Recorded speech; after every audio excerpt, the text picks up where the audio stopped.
सम्माननीय सभामुख महोदय, पूर्व विशिष्ट पदाधिकारीहरूलाई सुविधा दिने विधेयक आउन लागेको भन्ने व्यापक चर्चा चलिरहेको छ र यो पूर्व विशिष्ट पदाधिकारीहरूलाई सुविधा दिने विषय बेठिक छ र हाम्रो दलको तर्फबाट यसको विरोध गर्दछौँ। सम्माननीय सभामुख महोदय, 2/3 सरकार गठन गरेर रातारात रामराज्य बनाउन लागेको सरकार आफैले गरेको कार्य सम्पादन मूल्याङ्कनमा फेल भएको छ। प्रधानमन्त्री सहित अधिकांश मन्त्रीहरू असफल सिद्ध भएका छन्। सरकार आफ्नो जिम्मेवारीबाट च्युत भएको छ। विद्युत प्राधिकरणको कर्मचारीको पछि दौडिरहेको छ। ताप्लेजुङको मुकुङमा सङ्घर्ष गरिरहेका आन्दोलनरत पक्षलाई दमन गरेर मानव अधिकारको धज्जी उडाएको छ र व्यापारीको पक्षपोषणमा उद्धत भइरहेको छ। आन्दोलनरत पक्षसँग छलफल गरी समस्या समाधान गर्न लागिरहेको छैन। सरकारमा रहेका पार्टीका नेता र तिनका परिवार जोडिएका काण्डहरूमा कुनै छानबिन हुँदैन। सहकारी ठगी र मानव बेचबिखनमा जोडिएको छर्लङ्ग हुँदाहुँदै पनि अनुसन्धान गरिँदैन। सत्ताको दुरुपयोग गरी मुद्दा फिर्ता लिइन्छ। आफ्नालाई छानी जगाउन र विपक्षलाई तानी फसाउने हरकतका कारण नागरिकहरूमा निराशा छाएको छ। यसरी यही निराशामा टेकेर राजावादीहरू व्यवस्थाको विरुद्धमा लागेका छन्। म सरकारलाई सम्झाउन चाहन्छु, तपाईहरूको यो हरकतका कारण आम नागरिकमा व्यवस्थाप्रति वितृष्णा बढ्दै गएको छ। सरकारप्रति जनताको कुनै विश्वास छैन। सच्चिने कि सकिने बेलैमा सोच्नुहोस्। साथै सरकारको गलत रवैयाका कारण व्यवस्थाको विरुद्धमा लाग्नेहरूको लागि म खोकु छिन्ताङ र सुखानी सम्झाउन चाहन्छु। म नमिता सुनिता काण्डलाई सम्झाउन चाहन्छु। त्यति धेरै अगाडिको होइन। म प्रवीण गुरुङको घटना स्मरण गराउन चाहन्छु। गणतन्त्र प्राप्तिको लागि महान जनयुद्धको क्रममा प्राण आहुति गर्ने महान शहीद, बेपत्ता र घाइतेहरूलाई सम्झाउन चाहन्छु। माघ 19 सम्झाउन चाहन्छु। राजनीतिक दलमाथिको प्रतिबन्ध सम्झाउन चाहन्छु। नेताहरूलाई काल कोठरीमा थुनेर सर्वसत्ता लादेको सम्झाउन चाहन्छु। जनआन्दोलनको क्रममा प्राण आहुति गर्ने शहीदहरूलाई सम्झाउन चाहन्छु र भन्न चाहन्छु के फेरि त्यही दिन फर्काउन खोजेको हो? यदि यही हो भने हामी जीवित भएसम्म, माओवादी जीवित भएसम्म त्यो कुरा सम्भव छैन। यो व्यवस्थामा राजा ल्याउने सपना देख्न पाइन्छ। सपना देख्न भनेरै यो व्यवस्था ल्याएका हौँ। हिजो आफ्ना विचार राखेकै भरमा गोली खानुपर्ने अवस्था थियो। आज राजा ल्याउने कुरा गर्दा गोली खानुपर्ने अवस्था छैन। राजतन्त्र र गणतन्त्रको फरक यही हो। गणतन्त्रको सुन्दर पक्ष पनि यही हो। यो व्यवस्थामा भएका विकृति विसङ्गतिलाई हटाएर गणतन्त्रलाई थप सुदृढ बनाउन हामी प्रतिबद्ध छौँ। सभामुख महोदय, बाँकेमा रहेको जयन्दु बाल सुधार गृहमा झडप हुँदा 49 जना घाइते भएको समाचार आएको छ। कानुन न्याय तथा मानवाधिकार समितिले केही समय अगाडि जयन्दु बाल सुधार गृह सहितका बाल गृहहरूको अनुगमन गरी बाल सुधार गृहमा देखिएका समस्या र समाधानका उपाय सहितको प्रतिवेदन नेपाल सरकारलाई बुझाएको थियो।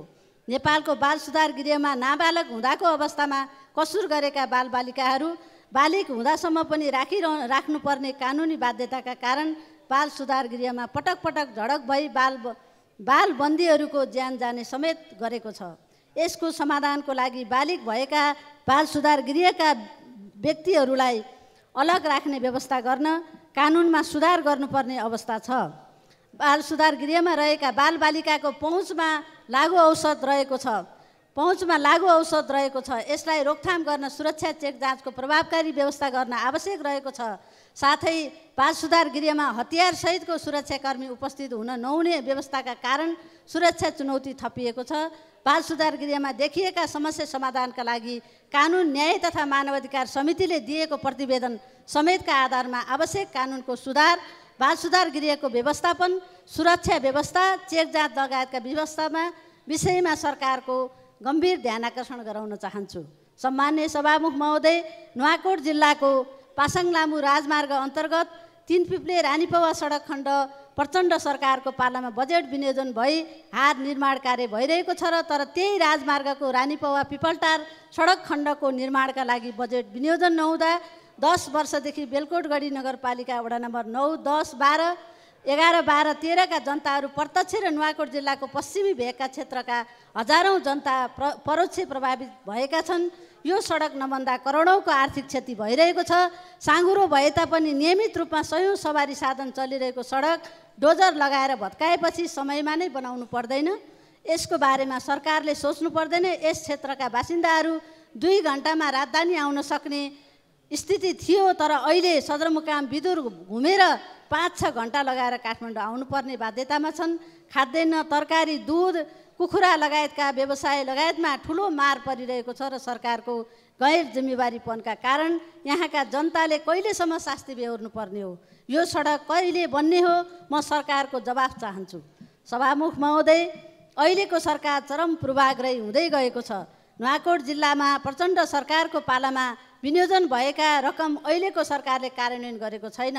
रातो किताबमा उल्लेखित भएको नुवाकोट जिल्लाको बेलकोटगढी नगरपालिका वडा नम्बर 12 र विदुर 5 जोड्ने तादी खोलाको दोबानेको पक्की पुल बजेट विनियोजन भएर पनि कार्यान्वयनमा जान सकिरहेका छैनन्। त्यस्तै थुप्रै पुलहरू चाहिँ कार्यान्वयनको क्रममा अहिले गइरहेको छैन।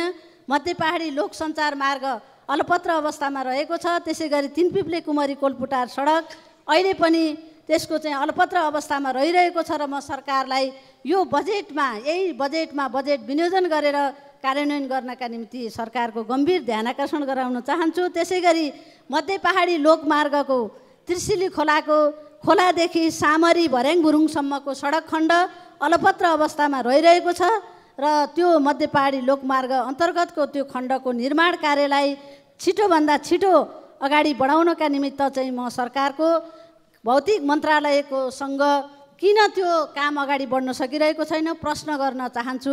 र त्यसै गरी नुवाकोट जिल्लाको तारकेश्वर गाउँपालिका दाङसिङ, गोरसेङ, खड्गभन्ज्याङ, बुधसिङ, बेलकोटगढी 7 रातमाटेमा बसोबास गर्ने किसानहरू वीरताबाट पीडित भएको वर्षौँ भइसकेको छ।